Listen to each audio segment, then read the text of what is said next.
Patagonia, a vast, harsh mineral land on the southernmost tip of South America where man always seems smaller than elsewhere.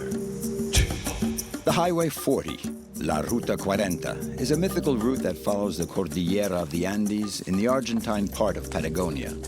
This is where our first meeting will take place with Lorenzo, who will take us to discover the fascinating life of one of the largest birds in the world, the condor. Then, after air, there's water. Hoke will take us to some of the region's most beautiful rivers. This man has elevated fly fishing to a philosophical discipline. He catches trout just for the pleasure of seeing them swim away free. Patagonia is also gaucho country. Manuel works for a ranch, and all year round he tends the livestock. Manuel has chosen to live in these wide open spaces, far from everything. I love this vast open country. In town you can't see anything. I'm from here, and I know that the Pampas is where I belong.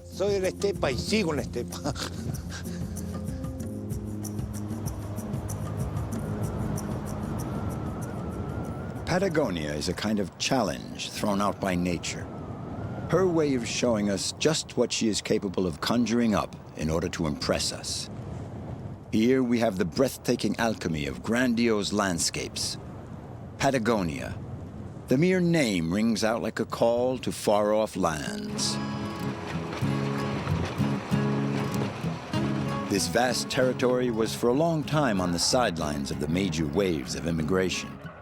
Then, when the young nation of America put limits on the influx towards the New World, the more intrepid immigrants headed south to try their luck in this land so full of emptiness.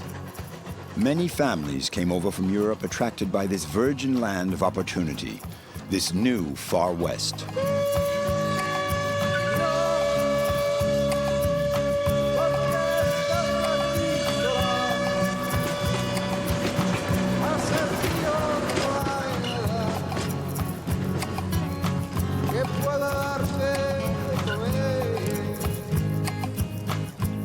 What were those pioneers searching for? A new life? Fortune, perhaps? Or maybe a new identity? Many outlaws on the run from the United States found refuge in these forgotten lands. Patagonia, end of the line of the New World. This is where Butch Cassidy and the Sundance Kid and their sister-in-flight, Etha Place, lived for several years safe from the bounty hunters.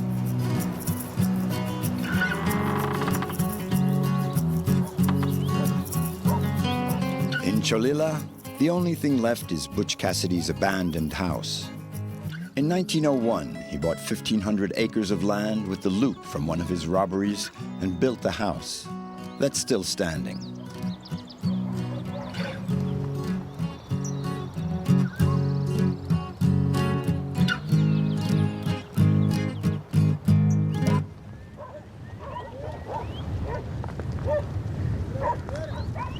The gaucho of Argentina is a largely solitary figure.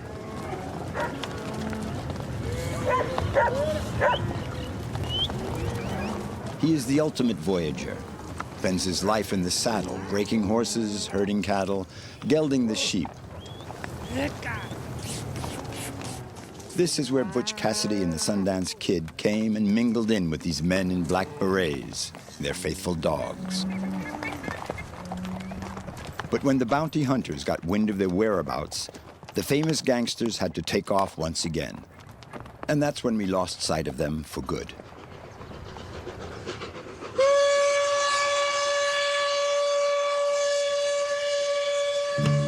Now, a century later, the Patagonian wind has swept away the memories of those gringos. But Patagonia still retains its special attraction.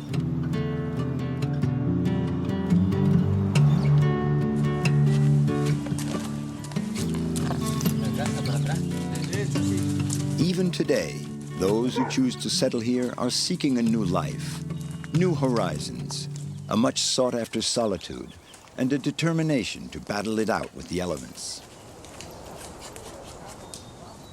I think that's an interesting thing. This one piece will make 52 layers. Watch on mobile devices or the big screen, all for free. No subscription required.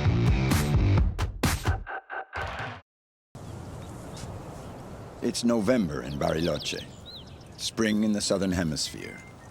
The cold, violent wind, the famous pampero, never lets up. The wind is the background music of Patagonia, the original inhabitant of this land. For Lorenzo, moving here to this harsh but very authentic land breathed new life into his existence. Here he enjoys true freedom.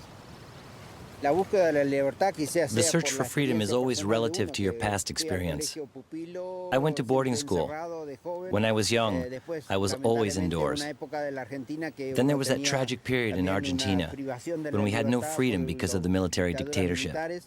Those were dark times. When we were able to come back to the country, we looked for a place where we could feel free. So yes, Patagonia and the condors that fly here symbolize that freedom.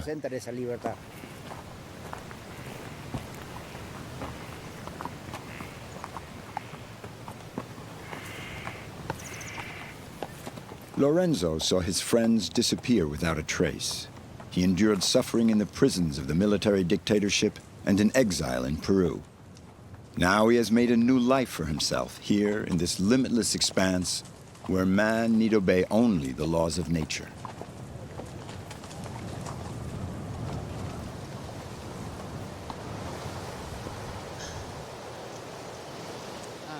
Look, you can see him over there.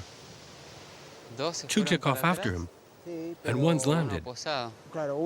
I can't tell if the one that just landed is an adult. You see that one on the edge? I think that's the adult.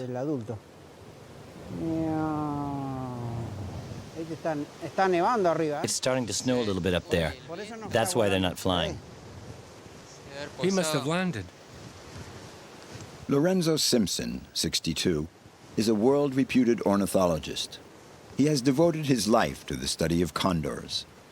In order to get a close look at them, Lorenzo and his son Guillermo are taking us to a ringside seat, way up there. There'll be a lot of wind up there when we get up on the crest. It's rather unusual to spend one's life scrambling up and down mountains to observe birds. Lorenzo had done veterinary studies, and then, as he would be taking care of livestock, his eyes would be drawn to the condors soaring overhead, and gradually he became a condor specialist. The fascinating thing about condors, with respect to other birds, and even to eagles, is that condors know no barriers. Other species have limits imposed by the climate or by their predators. But the condor knows that there's nothing that will stop him from flying. Neither wind nor snow. Nothing stops him. He does what he wants. He's free.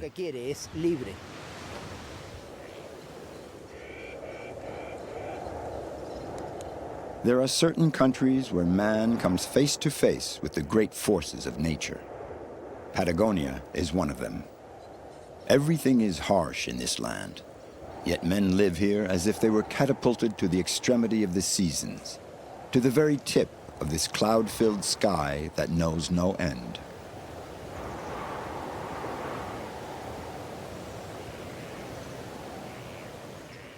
I can climb up the face, and then there's the spot that I can set an anchor to. Then I can anchor to the two cypresses that are there below. For the descent, I think I'll check that out when we get there.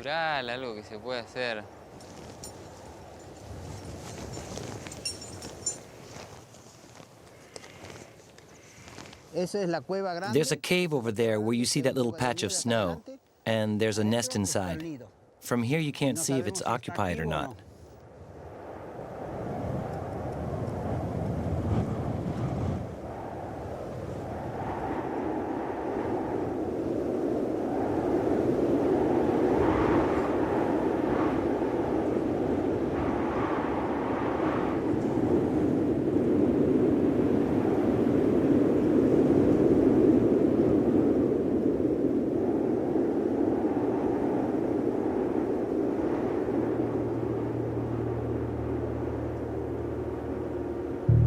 He keeps an anxious eye on his son and keeps glancing at the threatening sky above. Observing condors can sometimes get them into tricky situations. Guillermo may be a good climber, but his dad still can't help worrying about him.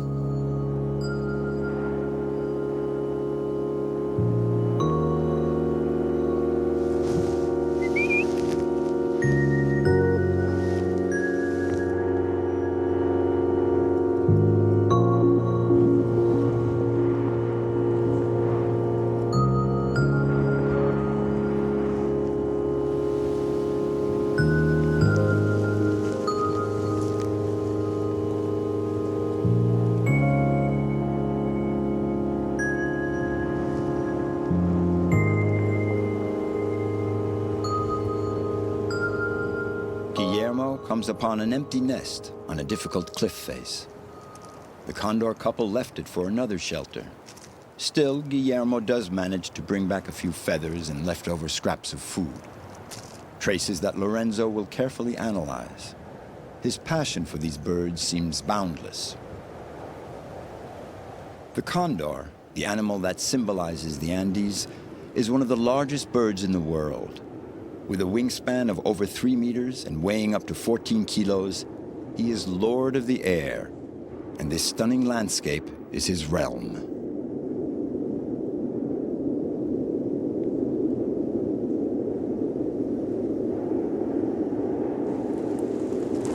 In these regions, the quickly changing weather rules, and nature seems to make a plaything of man. The clouds mask the sun, or open up to release a heavy flurry of snowflakes. This year, the southern spring is later than usual, but that doesn't stop Lorenzo and Guillermo from pursuing their quest for the majestic bird.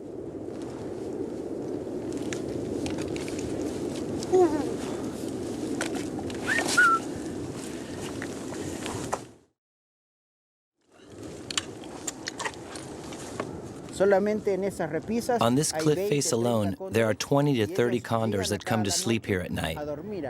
This is a gathering place, a place to exchange information. Information about where to find food, about what's going on in the group. They share all that here. It's a meeting place. The nests are elsewhere, further on, 1 to 20 kilometers from here. This is a large group made up of couples, and condor couples are faithful for life.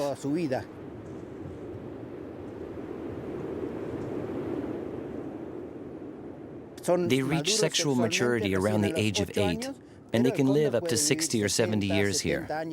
They're very long-lived animals.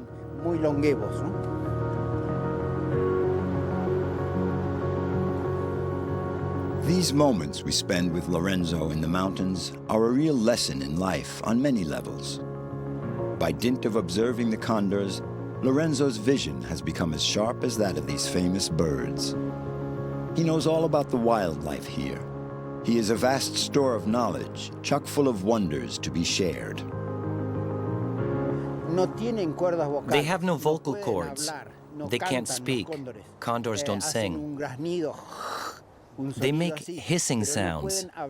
All information is transmitted corporally, and vision is the receptor.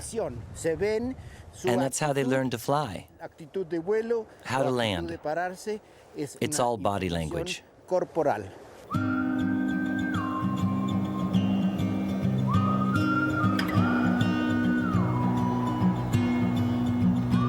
My child, my sister, think of the rapture of living together there, of loving at will, of loving till death, in the land that is like you, the misty summits. The condor is basically a glider. He doesn't flap his wings, he soars. And to be able to cover more than 100 kilometers in their search of food, they need rising currents. Whether they are winds sweeping up the face of a mountain or thermal currents. Today there are no thermals, but there's a strong wind. the wind striking the mountainside, causing the air to sweep up in altitude. And that's what keeps them aloft. That's what we're seeing right now. Their wing is a very complex mechanism, and the feathers on the end are like the flaps of an airplane wing. And in particular, there's a little feather at the very tip that regulates the airflow and acts as a steering mechanism.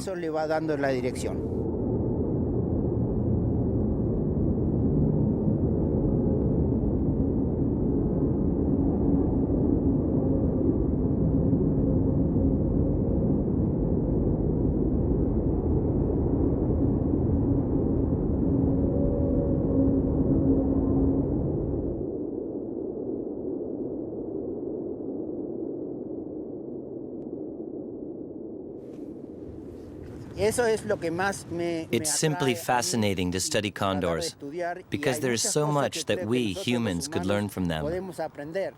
The condor is an extremely social animal.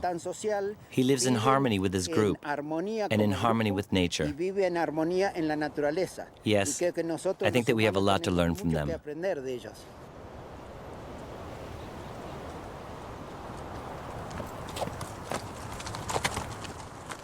By working for the preservation of the condor, Lorenzo is not only helping to protect a highly emblematic species, he's also acting to save all that is specific to Patagonia and the people that live there.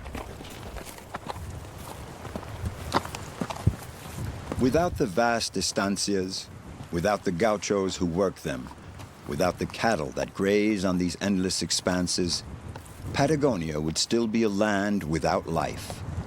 And even the condors would have a hard time surviving here.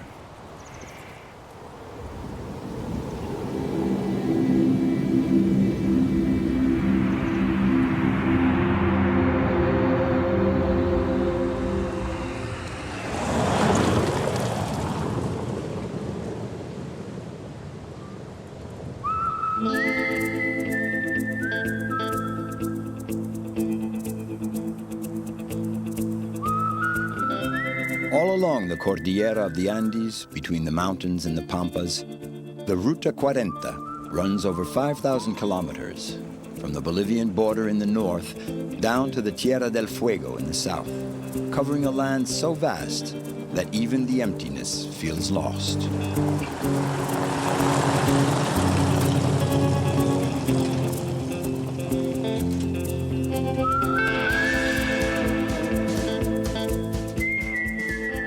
Driving down the Ruta 40 is an adventure in itself, but it's also a sure way of making unexpected encounters.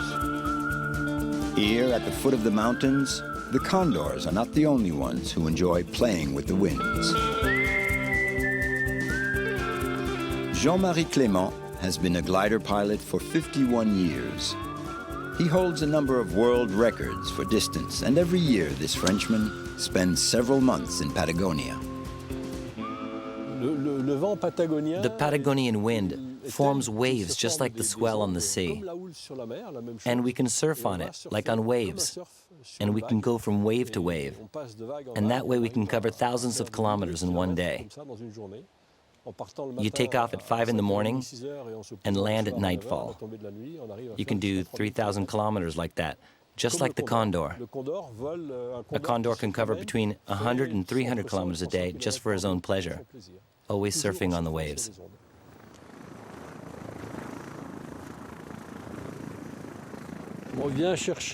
We come here for the wind and the freedom, breathtaking landscapes and total freedom.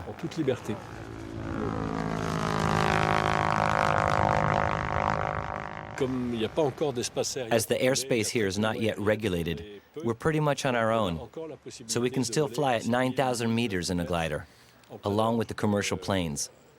With the same instruments, the radar, the transponders, all that, we're still accepted. And given the extraordinary conditions here in Patagonia, which are at present the best in the world, it's quite simply magnificent.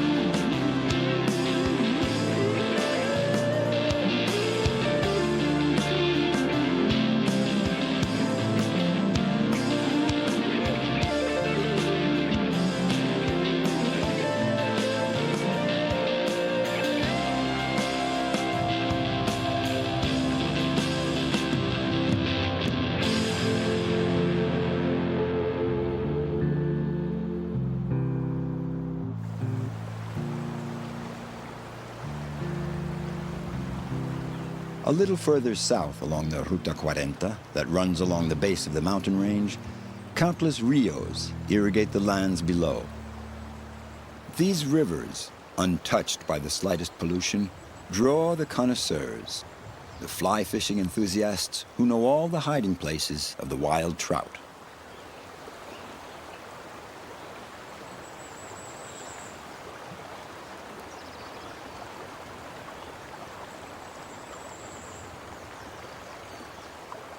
Fly fishing is considered the noblest form of fishing.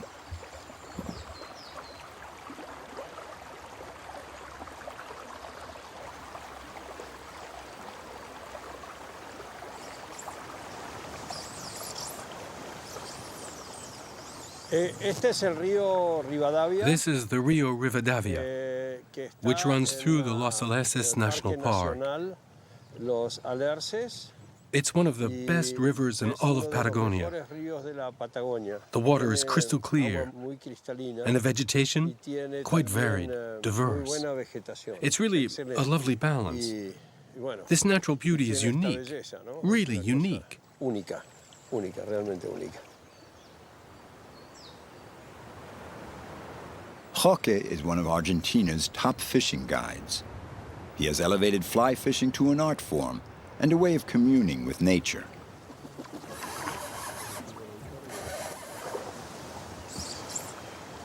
To his way of thinking, fishing is above all a philosophy. It's about sharing with the fishermen that accompany him, like his friend Julio here today. Both men are attracted to these out-of-the-way rivers. Each one is using a different fly to tempt the wild fish. The most surprising thing is that they spend hours trying to catch the fish, and as soon as they do, they let it go. Macho.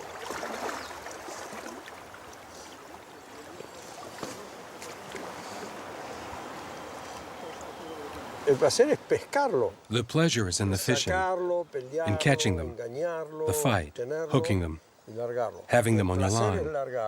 Then the pleasure of releasing them. It's true. Today, this is the regulation for almost all the rivers in Argentina. And since we've been practicing catch and release, fishing has gotten very good in this river. And it's getting better all the time. The people's mindset is changing.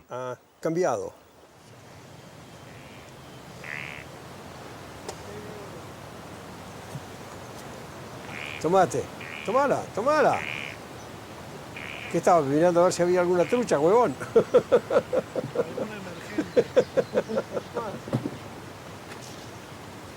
Una ninfa de Mayfly.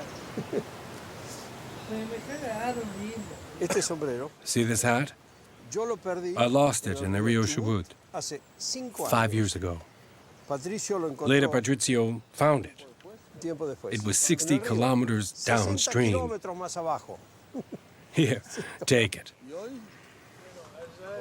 Patricio, Hoke's brother, joins them.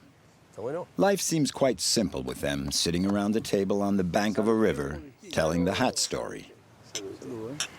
Un sombrero. Qué buena la del sombrero, boludo. Es lo que nos gusta. This is the life, right? Es lindo. It's great.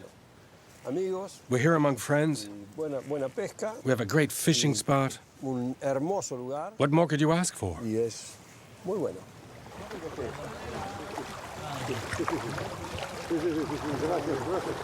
The river changes through the seasons. In early spring, the snows begin to melt. The river is high, and the trout are ravenous. They take up the fight with Patricio, but he lets them go and they live to fight another day.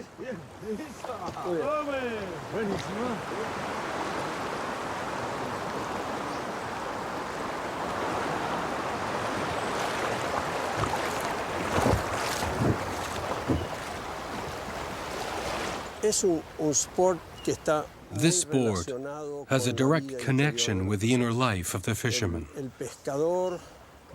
During the winter, he thinks about it all the time. He'll even dream about his flies He prepares his rods. He greases his reels. Everything has to be ready when the season opens. He writes, he studies up, and reads about fishing.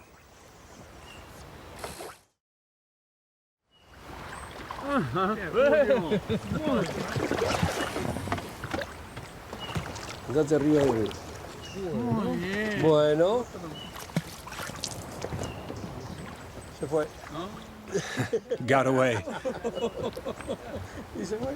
I lost him. It was this big. Así, ¿eh? Así, This big. Así, así, ¿eh? Sí.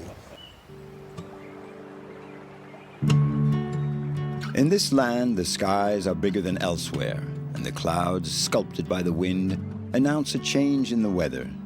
But that doesn't bother anyone because the weather is always changing here. Like others, Hoke came to Patagonia to fulfill himself in a wild, boundless expanse. He wasn't running away from anything. He simply wanted to live out his passion in a breathtaking landscape, far, far from the city. A life in harmony with the seasons.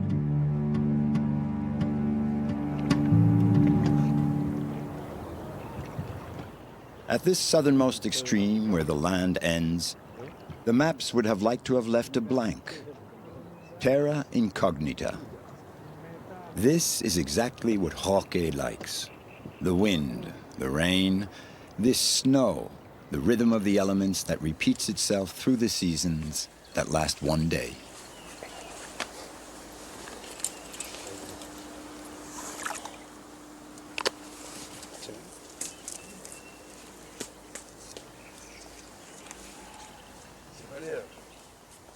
Hoke loves these spots that he describes as magnifico. Here, he's in a totally unspoiled setting, a sort of secret garden reserved for the happy few. Hoke is accompanied by a young guide that he is training, and he gives him some final tips. To move as little as possible, to try to stay in the shade, and above all, not to disturb anything. The trout are there waiting.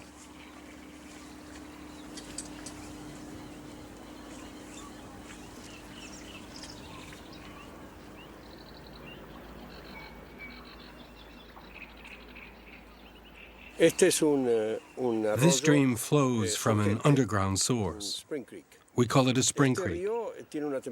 This stream is very cold, between 3 and 4 degrees Celsius lower than the river it flows into a little farther on.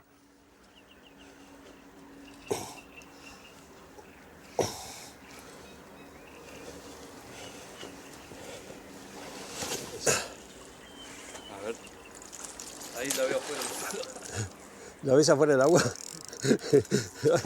Ahí está de vuelta.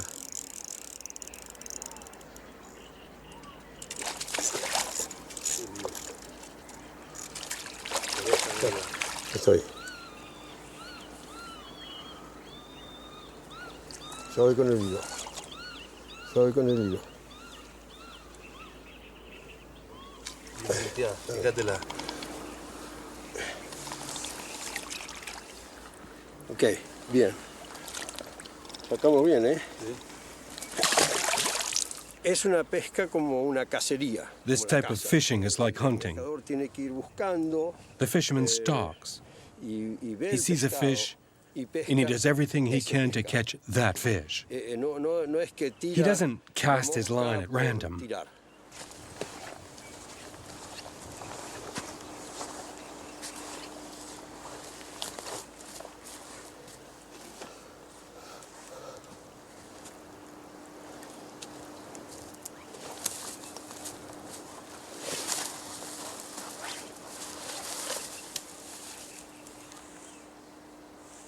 Ahí la tengo.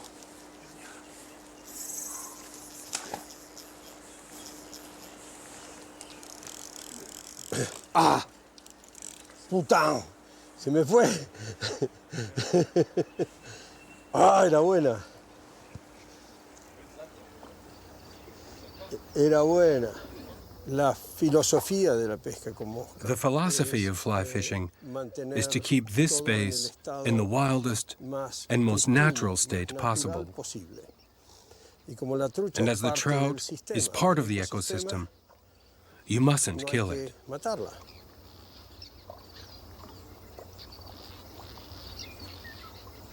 Over the 42 years that he's been a fishing guide, Hoke has refined his ideas on the deeper meaning of fly fishing. And again, he confides to us that catching the living fish and letting him go free here in the midst of this wilderness is a sacred moment.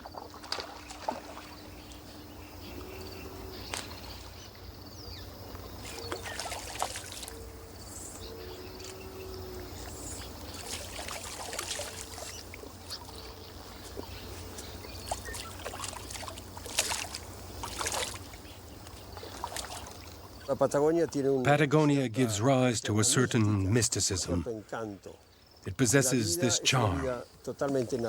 Life is totally centered on nature. You don't need a lot of material goods to be happy here. Sometimes I'll be home alone and I think, caramba, I'm feeling a bit lonely, very lonely. But I'll just put on some music, have a good glass of wine. Then I'll be looking out the window and I'll wonder, what do people with a lot of possessions do? Yes, you wonder, just what are they doing now? Whereas here we're so rich with everything that we have around us, and we're satisfied with that.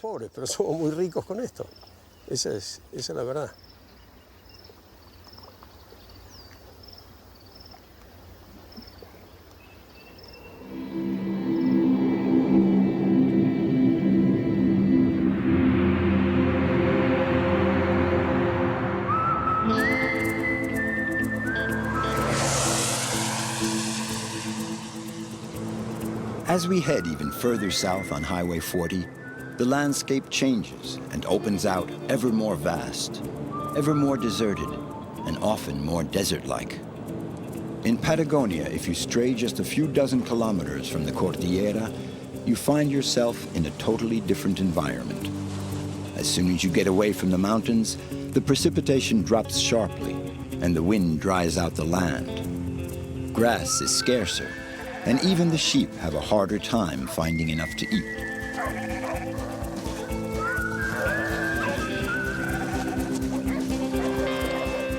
The gauchos of Argentina are men in the saddle, always accompanied by their 2 or 3 dogs, and always wearing their eternal boina, the traditional beret of the South that was worn by Che Guevara. These craggy men, as rugged as the land they inhabit, are the true soul of these wind-swept expanses.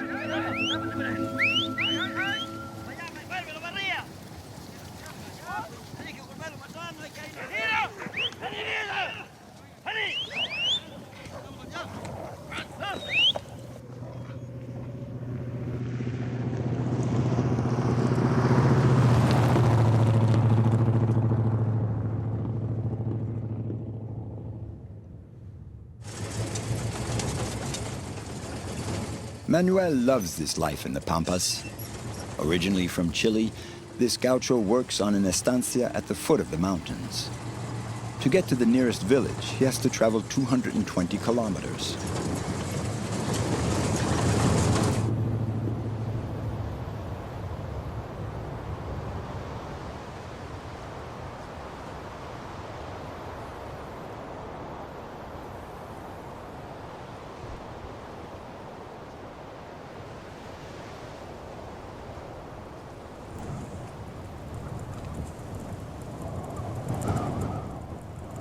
On the Estancia where he works, more than 500 head of cattle roam almost freely over more than 25,000 acres.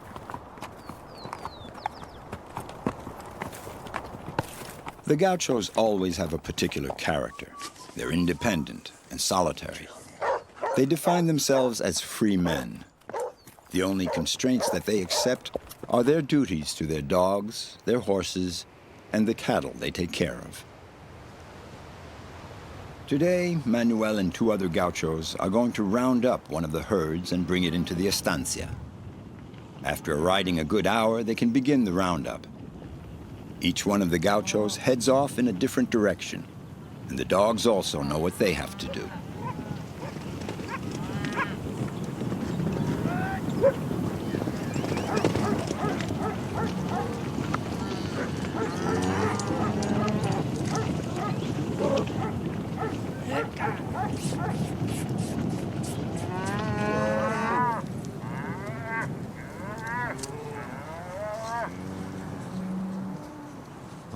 These cattle are wild. They're not used to men. So if you let them, they'll just run off. They learn to recognize us little by little and get used to us. Otherwise, they scatter every which way. They have to understand that it's man in charge, not them.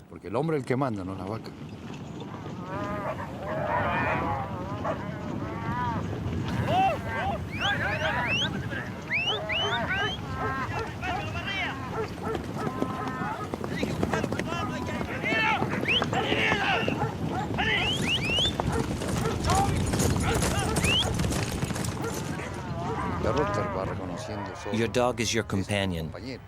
He recognizes your voice. If you talk to him, he'll learn. You have to yell at him now and then for him to obey. The gaucho has to have dogs because they help the gaucho. Without his dogs, a gaucho is useless. He is just an ordinary person. The dog is worth even more than the gaucho. He'll round up everything and anything, a sheep, a steer, and drive it right back. He'll do all that if you've trained him well. That's the story with the dogs.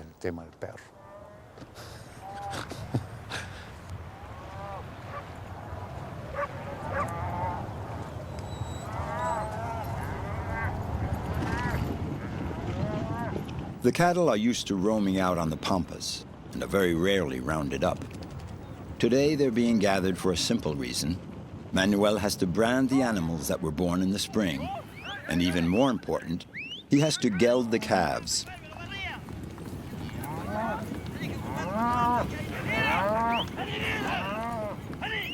In December, we brand the cattle, and in March, we round up the animals to be sold. So we do 2 roundups a year.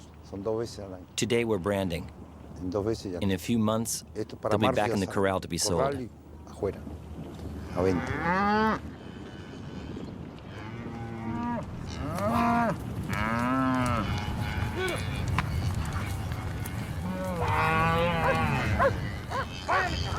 Manuel and the other gauchos get right to work on the herd. The cows are totally unfamiliar with stables and fences and are not used to being closed in. The men have to move fast to set them free as soon as possible. Sí, porque si no esto va a ser un desorden. Esta vaquita aquí, mira, esa marca aquí. ¿Ves?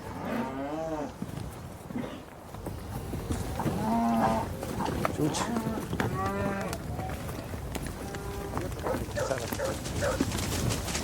Eso. ¡Tira, tira! ¡Rolla, rolla, rolla! ¡Rolla!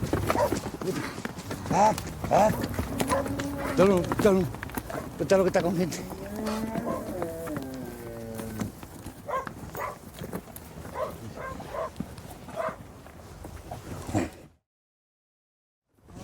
Hay otro más. And they repeat the operation as many times as necessary. They have to do the gelding when the calves are between 6 months and 1 year old. The fate of these young males is decided in a matter of minutes. They'll become steers and not bulls. We operate, we cut. Once they're gelded, they head back out to the pampas. It makes them docile, and they feel lighter. Listo. Ya, vamos. Toro. Pueden ser todos toros. They can't all become bulls. We can only keep 6, 7, or 8. So we have to geld the other males. Why? Well, it's to eat them. The gelded calves are meant to be sold. We can't keep 100 intact male calves. que sean enteros. We don't need more than 7 or 8 bulls for 400 head of cattle. 8 para 400 vacas.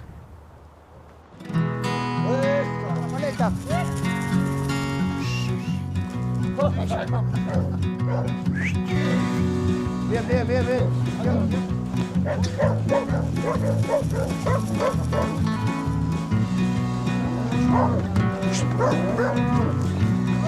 Ahí está. Me vino así, macho.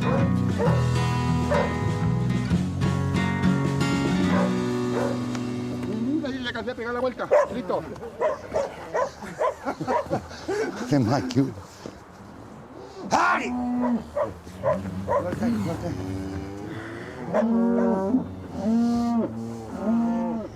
Some of the calves have better luck.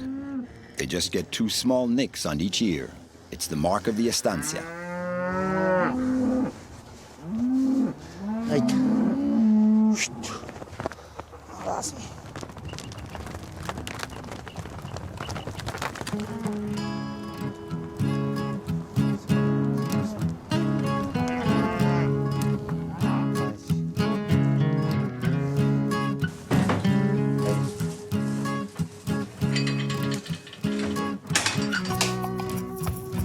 Here, among all the gauchos, the ritual of mate is very important. This sort of bitter-tasting tea is a stimulant, and all through the day the gauchos take frequent mate breaks from their work in the open air.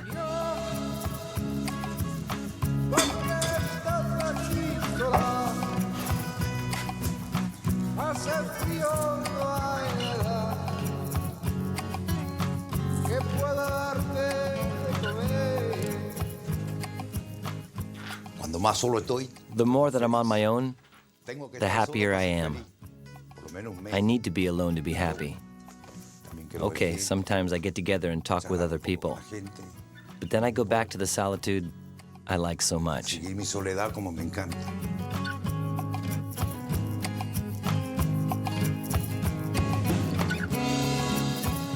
The Estancia where Manuel works is on the edge of a national park. 285,000 acres of protected land.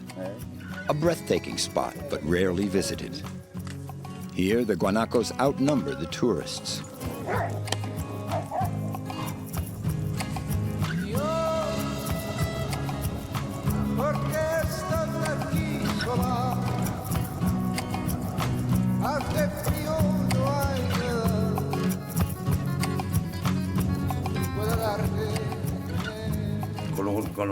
I'm in radio contact with Hondis, my neighbor, almost every day.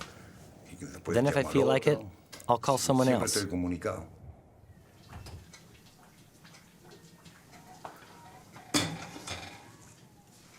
We see each other regularly. That's how we get through the 3 months of winter, those 3 long months.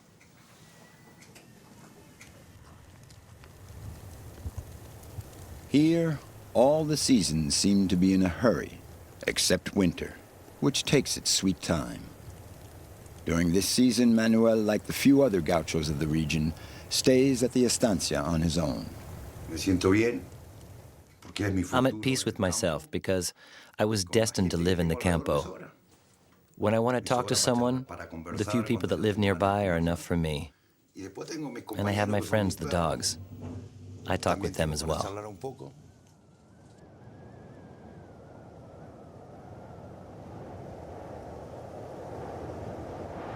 A land of ice, a land of wind where the pampero blows fiercely when winter lays hold of the southern hemisphere. Patagonia runs to the southern tip of the world, there where the earth drops off at the foot of Cape Horn.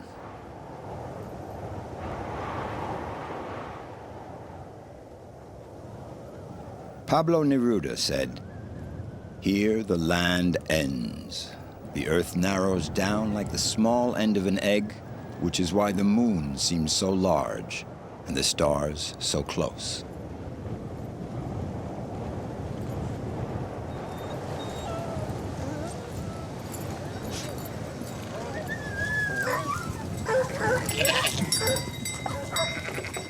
Just a few years ago, this flock of sheep numbered several thousand head, but little by little they had to cut down. This type of husbandry isn't compatible with the proximity of the national park, where wild cats and pumas are protected. As a result, there were too many attacks on the flock.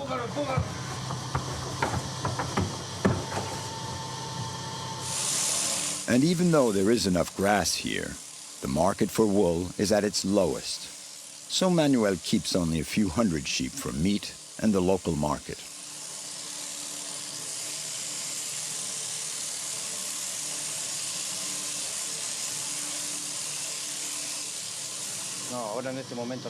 Wool goes for nothing now, barely 30 cents.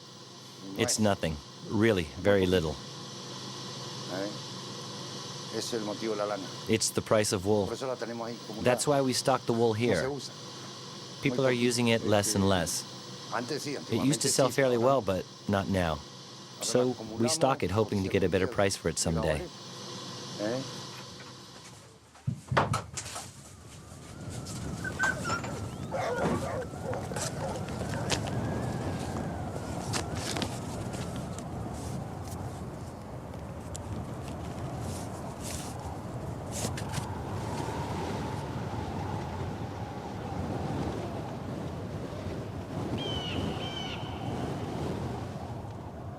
It's here on these plains surrounded by the mountains that Manuel and these gauchos work.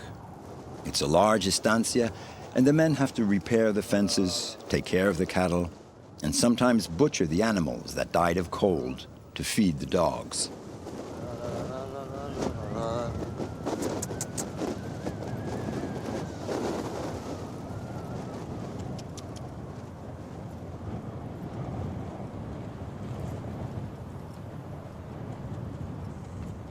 Francisco Coloan, a seasoned veteran of these southern lands, has always loved the untamed character of these wide open spaces. He noted in one of his novels that even the birds turn fierce in these cursed lands. In the spring, it's the eagles that devour the lambs even as they're half-born. The seagulls cross the Cordillera to tear the guts out of the wild geese. And in winter, you have the cursed caranchos that peck out the sheep's eyes with their beak.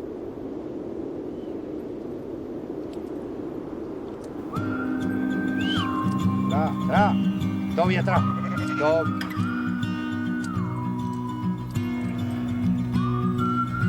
Todo atrás. Atrás. Todo bien atrás. Atrás.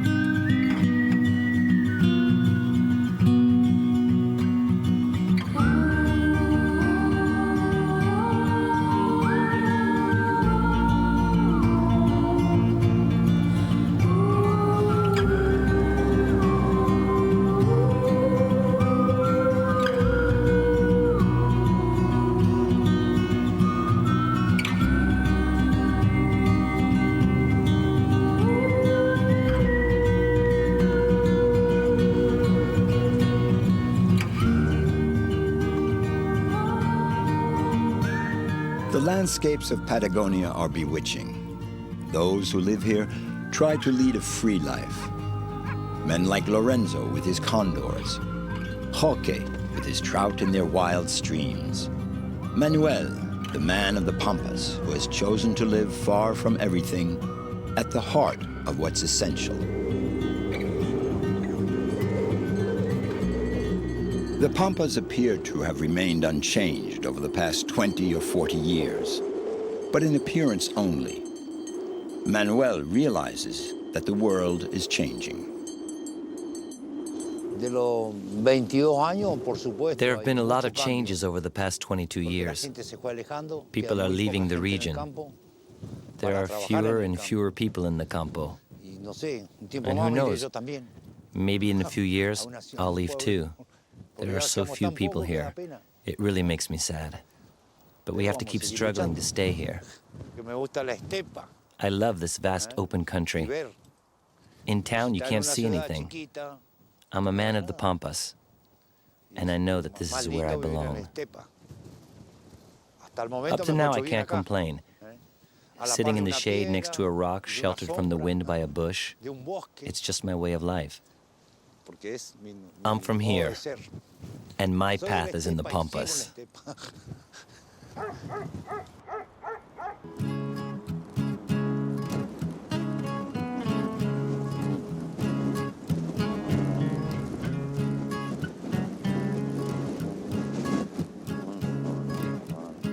Manuel is quite an exceptional character, always in a good mood, always ready to laugh at the slightest pretext. He has made up for the harshness of the climate with genuine human warmth. The buffeting wind has sculpted his face. The immensity of these landscapes has given him the taste of freedom, and the ruggedness of his way of life suits him perfectly.